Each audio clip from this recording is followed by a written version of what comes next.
Track 2, Ocean Avenue. The door shut behind the brothers of Unit 13 with a hiss that felt final. The brothers stood still, listening for the lock.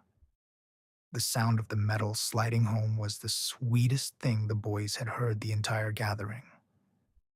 Air pressed thin in the corridor, clean again. No smoke from the stove, no pressure, no murmured prayers. Lower traces of the quiet, just the low, even hum of the fray. Jet exhaled. Fuck, bro. That sucked. Joel huffed in agreement. I gotta say, though, Jet continued, I feel different. Was this gathering not as bad? Maybe? Joel's mouth twitched. But Bianca is still in there, though, Jet said.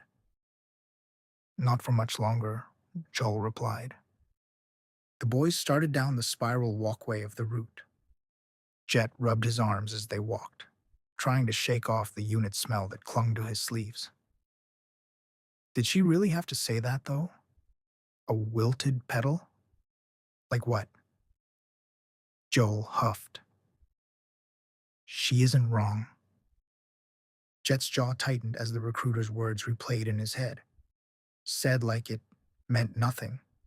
Said to their faces. Yeah, well, you probably just like her. Joel's eyes flicked once to the floor, once to the door. Shut the hell up, he said, as his nostrils flared. Jet gave a loud laugh. For the first time in days, he felt alive again. I'm just excited to go home, he said, looking out with an easy breath. Their red-lit wristbands glowed on the floor as they turned a corner and a sight bloomed before them. To the east, Eden stretched wide and endless with the fray hanging over its garden below. An enormous lattice of light that seemed to breathe with the world itself. The fray's web glistened silver and gold, colors sliding over one another like slow lightning trapped in glass. Thin beams reached from the ground into the sky and back down into soil, feeding the air, keeping the lights warm, shielding what didn't belong in the garden. When the fray pulsed, it meant the protector of Eden glowed in answer, like the whole world was listening. The cultivated garden was where breath touched first, blooming, beautiful, and breathing. The curator's color splattered across its canvas. Every color of the spectrum was represented and coded to perfection, yet most dangerous if performance faltered. Everyone knew the same thing. As long as the fray stayed bright, the quiet could never return. Beneath its surface, breathing through the steam and light, the house rose from the ground like a shield of glass and ash, its sides alive with steam and light. Veins of heat shimmered beneath its surface, breathing through fissures that cut toward the sea. From its banks, sheer cliffs fell into the water below, where the waves broke like worshippers against the stone. The garden lay at its base, small and obedient, drinking from the warmth that leaked down its slopes. And farther still, past the cliffs, past the edge of the house's eastern boundary, something waited on the ocean's horizon. Its edges looked too straight to be natural, too clean to be anything but built. Salvation. It hovered where the light met the sea, pale and steady, a shape that never changed no matter how the waves moved. A vessel made its returning voyage, as it did every morning. They called it Eden East, where the preserved would wake when the work was done, the reward promised for faith that never broke. For a moment, it didn't seem far at all, just close enough to reach. And for a moment, neither knew the other brother existed. because they were still standing in Eden. It was beautiful enough to make you forget what it asked in return. Jet's shoulders dropped.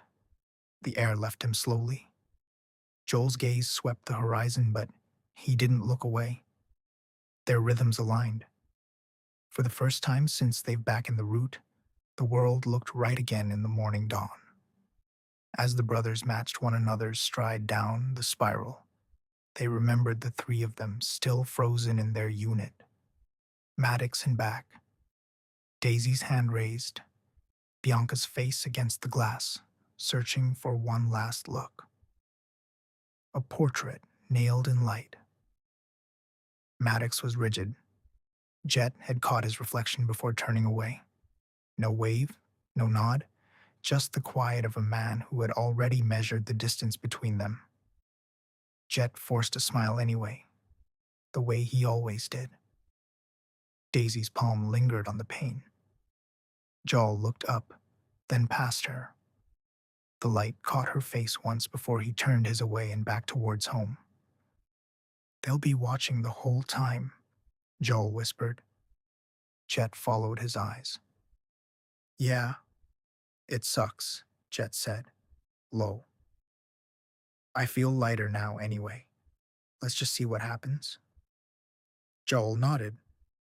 Their unit would see the race inside with the help of a projector inside, while ones without a sprout tended to watch from the red rocks, which were countless stands that were built into the Great Divide. They continued down a spiral ramp that existed within the mountain face they called the Great Divide. Their steps pulled them deeper into the rock. They brushed the rail 3 times. Once, twice, never skip the third. Everyone knew the rule. Stay near the inner seam.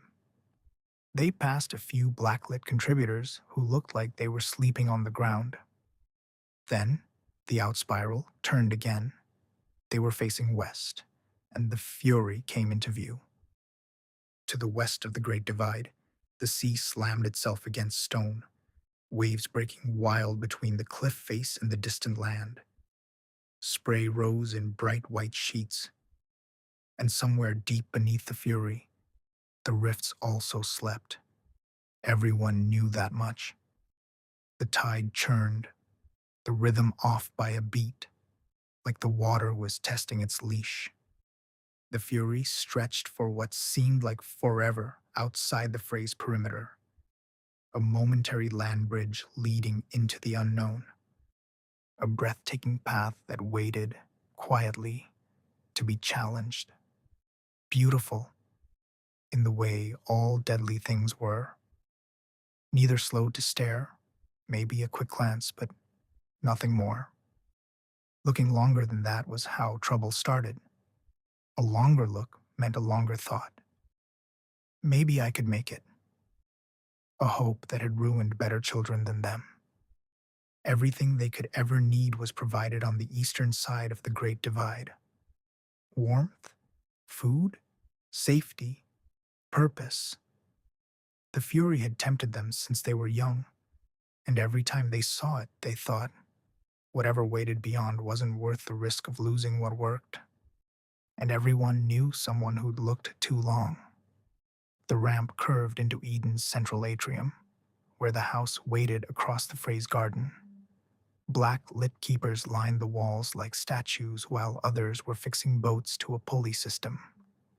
1,000 children must have filled the floor beneath the mountain's silhouette. But amongst them all was a separate larger cluster of children, scattered sporadically near the back rail, a loud, chaotic knot of all the division's colors. These were the wilted petals of Eden. They were the friends of the brothers of Unit 13, their influences. These were the ones that they'd ride with, the ones they could break the code with, to endure the quiet with. Some were discussing the upcoming Q1 Crucible. Many might have just been getting by. A few looked like they were trying to win, and some seemed like they were simply trying to survive. And an even smaller handful of the wilted petals, the ones who watched the world like a game, whispered about who might earn the head start to this light cycle's crucible. They were already working out the odds with the swagger of children who'd lost more wagers than they'd ever admit. This was where you learned who would stand beside you if the light went out. A wanderer in a half-zipped indigo and violet jacket tightened the circle, trying to focus up the group. "So who we got?" he kept asking, tapping everyone's wristbands like he was checking a pulse. A drafter beside him replied without looking up, already sketching imaginary odds with his finger in the dirt. "Depends on the line. What's the spread on breaths?" Ears perked up. A ranger with a leaf-stained sleeve bellowed. "I'd parlay that," he said immediately, even though no one had asked. "Of course you would," the drafter muttered. "I thought maybe we should stop seeking parley, though. The odds just—" A tall flyer flicked a pebble into the churning white below, interrupting the drafter. He lounged across the rail, one foot braced on the stone, looking like he hadn't cared about anything since birth. "Don't ever say that again, scum," he said sternly. They all laughed, then continued their work.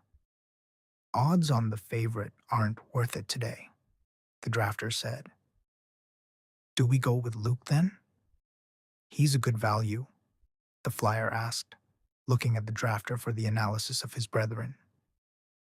"What are his illusion splits, though?" the ranger interjected. The drafter grinned wide, like he'd been waiting to be asked. "He's decreased his lag time in the stables, and every leg of the crucible dating back to last cycle." They all erupted at once, half groaning, half howling. "So we ride with Luke then?" someone joked. "Yes? No? Should we back more than one?" "I don't even know how much to back, let alone on who."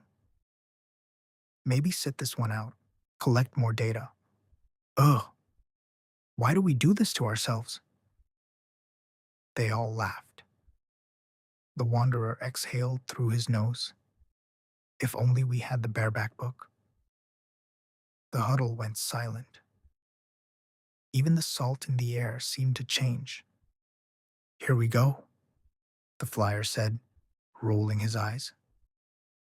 The others forced quick laughs, and then dropped back to business as if the name wasn't spoken at all. They all nodded emphatically. Then they slapped their red-lit wrists, sealing their backs until it was time to place them.